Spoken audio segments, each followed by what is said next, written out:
নবীকে কোরআন বলছে ইত্তাবিউ মান লা ইয়াসআলুকুম আলাইহি আজরা, মুখস্থ করেন, যে তাকে অনুসরণ করো যে তোমাদের কাছে কোনো পারিশ্রমিক যাচা করে না।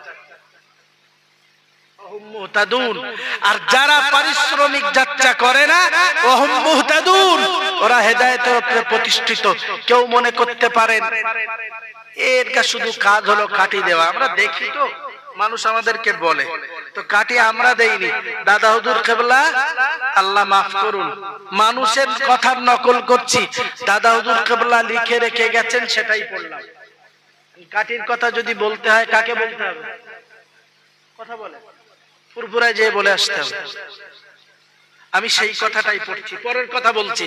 দাদা হুজুর পীর কেবলা রহমাতুল্লাহ আলাইহি তিনি ওই কথা বলেছেন।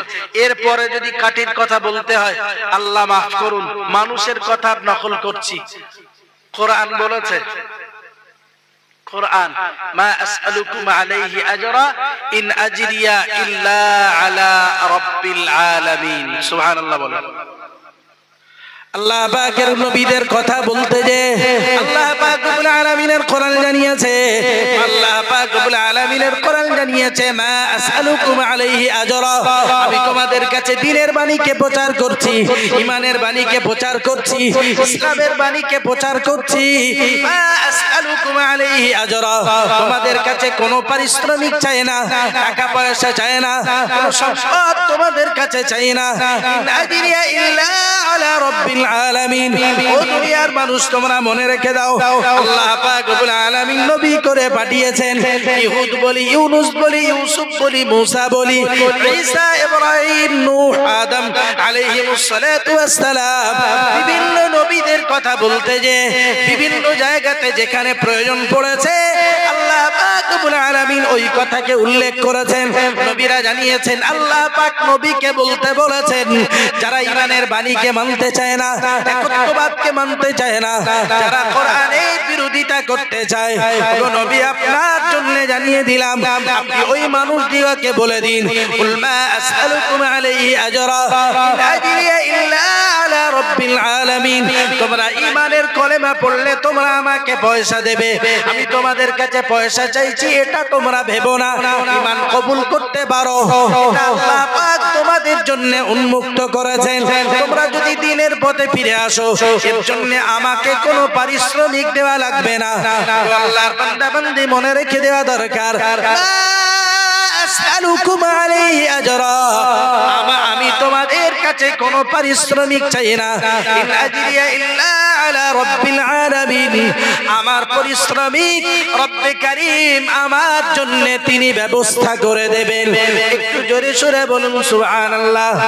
আল্লাহর বান্দা বান্দি মনে রেখে দেওয়া দরকার, কোরআন যখন এই কথাকে জানিয়েছে, ঈমান ইসলাম যারা প্রচার করি, কোরআনের কথা যারাই প্রচার করি, যারা নবীর ওয়ারিস সূত্রে এই কোরআনের কথাকে প্রচার করি, এটাকে মনে রেখে দেওয়া দরকার আমি আলেম মানে এটা নয় তো জনগণের নেতা, বরং আমি আলেম মানে হলো এটাই আমি জনগণের জন্য কর্মচারী।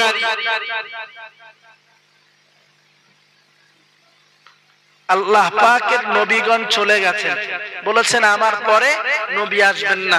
কোরআন শরীফ বিবরণ দিয়েছে ওয়ালাকির রাসূলুল্লাহ ওয়া খাতামান নাবিয়্যিন, তিনি আল্লাহর রাসূল এবং তানার উপরেই নবুয়তের স্ট্যাম্প লাগানো হয়েছে। সুবহানাল্লাহ। নবী আসবে না, দায়িত্ব উম্মতের উলামায়ে কেরামের। সুবহানাল্লাহ। উম্মতের উলামায়ে কেরামের দায়িত্ব মানে হলো এটা নয় যে ভক্ত মুরিদ আর নিজেদের কাছের মানুষের কাছে শুধু নিজেকে নেতা বানিয়ে রাখা। এর মানে হলো নবুয়তের যে মহান দায়িত্ব আল্লাহ পাকের আম্বিয়া আলাইহিমুস সালাতু ওয়াস সালাম প্রচার করে গেছেন, দিয়ে গেছেন উলামায়ে কেরামের জন্য। উলামা ওয়ারাসাতুল আম্বিয়ার অর্থ হলো এটাই আল্লাহ পাকের নবীগণ যে দ্বীনকে প্রচার করেছেন ওই দ্বীনের দায়িত্বের জলকে নিজের কাঁধে তুলে নেওয়া। একটা সাধারণ মানুষ সহজে বাঁচতে পারবে, একজন আলেম ব্যক্তি শুধু নিজের ন্যায় সত্যকে না প্রচার করবার কারণে আল্লাহ পাকের আসামির কাঠগড়ায়। কোরআন শরীফ বিবরণ দিয়েছে ওয়ালা তাশতারু বিআয়াতিল্লাহি সামানান কলিলা। আল্লাহ পাক রব্বুল আলামিনের কোরআন জানিয়েছে আল্লাহর কোরআনের আয়াতগুলিকে তোমরা কম মূল্যে বিক্রি করো না, কম মূল্যে তোমরা বিক্রি করো না। এখানে তাফসীরকারগণ লিখেছেন কম মূল্যে বিক্রি করবার অর্থ হলো এটাই নয় যে হজ করে পয়সা নিয়ে নেবে, এটা কম মূল্যের অর্থ বিক্রি করা এমনটা নয় গো। কত করে পয়সা নিয়ে নেবে, অল্প মূল্যে বিক্রি করা এটা নয়। একের পর এক বলতে যে সর্বশেষ ফয়সালা দিয়েছেন এটাই। ও দুনিয়ার মানুষ তোমরা মনে রাখো যে কথা, যে আয়াত, যে কথাগুলি স্পষ্ট বলেছেন তার যে আয়াতের ব্যাখ্যার তাফসীর রয়েছে সেই কথাগুলি পূর্ণাঙ্গতার সঙ্গে প্রচার করা, এটি হলো কোরআনের কানাআতু, ওই আয়াতের প্রচার করা। আর যিনি এমনটা ভাবছেন কোরআনের অল্প কিছু প্রচার করে দিলেন আর ভাবলেন আর অল্প প্রচার করলে তো আমি মানুষের কাছে বাবা কুড়াইতে পারবো না, আর অল্প প্রচার করলে তো মানুষ আমার ভক্ত থাকবে না, আর অল্প প্রচার করলে তো মানুষ আমাকে ভালো কাজের দিকে আর ডাকবে না, মানুষ আমার বিরোধী হয়ে যাবে। আল্লাহর বান্দা বান্দি মনে রেখে দেওয়া দরকার, যদি মানুষ বিরোধী হবার হতো তাহলে আল্লাহ পাকের নবী মুহাম্মদুর রাসূলুল্লাহ সাল্লাল্লাহু আলাইহি ওয়াসাল্লাম যে টাইমে দিন প্রচার করেছে রাসূলের পাশে তো সেদিন কেউ ছিল না। আল্লাহ পাক রব্বুল আলামিন নবুয়তের 23 বছরের ভিতরে এমন কি জাদু দিয়ে দিলেন, শুধু ওই মদিনা মক্কা নয় গো, বরং রেদ্দা, তায়েফ, জেদ্দা, মিশর, সিরিয়া আল্লাহ পাক রব্বুল আলামিন সবগুলো তার কুদরত দ্বারাতে ইসলামের ছায়াতলে তিনি আনিয়ে দিলেন। একটু জোরে সুরে বলুন সুবহানাল্লাহ।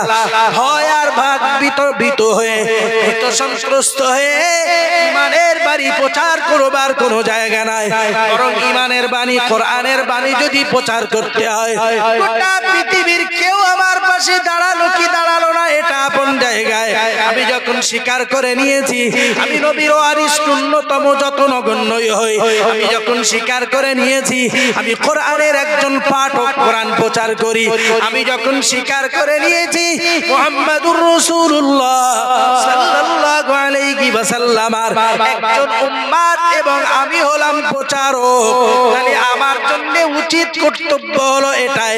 আবার রিজিক যখন রব্বে কারীমের হাতে আর আমার দায়িত্ব যখন ওই রবের হাতে, নবীকে জানিয়েছিলেন ও নবী আপনি মনে রেখে দিন আপনি কোরআনের আয়াতগুলিকে পৌঁছে দেবেন, মা উনসিলা ইলাইকা মির রাব্বিক ওয়া ইল্লাম তাফআল ফামা বাল্লাগতা রিসালাতা আল্লাহু ইয়াসিবুকা মিনাল নাস। মানুষ আপনাকে যা কিছু অত্যাচার আর শত্রুতার জায়গা তৈরি করুক আমি আল্লাহ ওটার জন্য সিকিউরিটি দিয়ে দেব। একটু মুহাব্বত করে বলুন সুবহানাল্লাহ। যারা এই সত্যবাদী ন্যায় নিষ্ঠার সঙ্গে ঈমান, ইসলাম, কোরআনটাকে ধারক বাহক হবে আল্লাহ পাক রব্বুল আলামিন সেই নবীর পরে তার ওয়ারিস দিগকেও সিকিউরিটি দিয়ে দেবেন। আরেকটু খুশি হয়ে নবী যে কাজ করছেন সেই একই কাজ উলামায়ে কেরামের দায়িত্ব। ভাই যারা ফুরফুরা সিলসিলায় ফুরফুরা শরীফে খিদমত করছেন আলেমেরা, এটা খিদমত। ফর এক্সাম্পল, কেউ অন্যভাবে নিবেন না, যারা দেওবন্দিরা খিদমত করছে তাদেরটা খিদমত নয়, কথা বলেন। আচ্ছা এখানে দিন প্রচার করছে আমি, অস্ট্রেলিয়ায় প্রচার করছে কে? সেখানে কি ফুরফুরা সিলসিলার মানুষের কেউ? এখানে আমি আমেরিকা থেকে, এখানে আমি কি আর একজন ব্রিটেনে কে? এই অসংখ্য কথার ভিতর দিয়ে বক্তব্য হলো এই জায়গাটায় যে এই কথাগুলি কেন আমরা সংঘবদ্ধ করছি, কেন এটাকে কুক্ষিগত করছি, এটাই তো বুঝবার ব্যাপার। কুক্ষিগত করে কেন করে দিলাম? তারাও তো প্রচার করছে দিনের বাণী, তাহলে তাদের প্রচারটা কি প্রচার নয়? তাদের এই পৌঁছে দেওয়াটা কি পৌঁছে দেওয়া নয়? শুধু আমারটাই পৌঁছে দেওয়া। প্যারে হাজিরিন মনে রেখে দেওয়া দরকার, অজানি কোন জায়গাতে ছেড়েছিলাম ভুলে যাইনি। আল্লাহ পাক রব্বুল আলামিনের কোরআন ওটাই জানিয়েছে, ওয়া লা ইয়ানফাউ মালু ওয়ালা বানুন ইল্লা মান আতাল্লাহ বিকলবিন সালিম। আল্লাহ পাক রব্বুল আলামিনের কোরআন ওটাই জানিয়েছে, কোনো উপকার দেবে না সম্পদ সন্তান নয় কো, তোমার উপকার দেবে তোমার একটি স্বচ্ছ নিরোগ অন্তর। প্যারে হাজিরিন মনে রেখে দেওয়া দরকার, আল্লাহ পাক রব্বুল আলামিন কোরআনের অন্য আয়াতে আবার জানিয়েছেন, ওয়া লা আ'বুদুল্লাযী ফাতারানি ওয়া ইলাইহি তুরজাউন। আল্লাহ পাক রব্বুল আলামিন কোরআন জানিয়েছে, ওয়া মা লা আ'বুদু, কি হয়েছে আমার কিসে বাধা প্রদান করছে যে আমি আল্লাহর ইবাদত করব না? ফাতারানি, যিনি আমাকে সৃষ্টি করেছেন, ওয়া ইলাইহি তুরজাউন, আমাকে সেই রবের কাছেই ফিরতে হবে। আমি যখন তার দরবারে ফিরে যাব, আমি কেন সেই রবের ইবাদত করব না? তার উপাসনা কেন করব না? তার থেকে তার পাঠানো কোরআনুল কারীম কেন আমি তেলাওয়াত করব না? আল্লাহর বান্দা বান্দি মনে রেখে দেওয়া দরকার। আমার এতগুলি কথার ভিত্তি হলো এই জায়গাটাই, যদি স্বচ্ছ নিরোগ অন্তর নিয়ে হাজির হতে পারি, তাহলে তো আমার নাজাত রয়েছে, তাইলে তো আমার নাজাতের রাস্তা নাই। আল্লাহর বান্দা বান্দি মনে রেখে দেওয়া দরকার। আয়াতে আল্লাহ পাক রব্বুল আলামিন আবার জানিয়ে দিয়েছেন, ইয়া আইয়ুহাল্লাযীনা আমানু, হে ঈমানওয়ালা মানুষ তোমরা মনে রেখে দাও, লা তুলহিকুম, তোমাদেরকে যেন গাফেল না করে দেয়, আমওয়ালুকুম, তোমাদের সম্পদ, ওয়া আওলাদুকুম, তোমাদের সন্তান সন্ততি, আন যিকরিল্লাহি, আল্লাহর স্মরণ থেকে। তুমি সম্পদশালী, তুমি সন্তানওয়ালা, তুমি জানো এইগুলোর বিনিময়ে মানুষ হেদায়েত থেকে পদচ্যুত হয়ে যায়। সন্তানকে খুশি করতে যে সন্তানের মায়ায় পড়ে কখনো দেখা যায় যে সন্তানের খুশি করতে আব্বা একটু বাজারে যাব, সবাই মেলা হচ্ছে, মেলা মানে দোকান পাশারি বসেছে, তা মেয়ে দাবি করলো একটু যাবে, অথচ মেয়েটা স্বাবলম্বী। বাবা চলে গেল মেয়েকে নিয়ে, মেয়ের মাথায় কাপড় নাই, দেহটা অর্ধনগ্ন অবস্থা। আচ্ছা, এটা পাপ হবে না সওয়াব হবে? পাপ হবে। এই যে কোরআন বলেছে, লা তুলহিকুম ওয়ালা আমওয়ালুকুম ওয়ালা আওলাদুকুম, তোমাদের সন্তান, তোমাদের সন্ততি, সম্পদ আর সন্তান, এইগুলির বিনিময়ে তোমরা যেন আল্লাহর স্মরণ থেকে গাফেল হয়ে যেও না। তো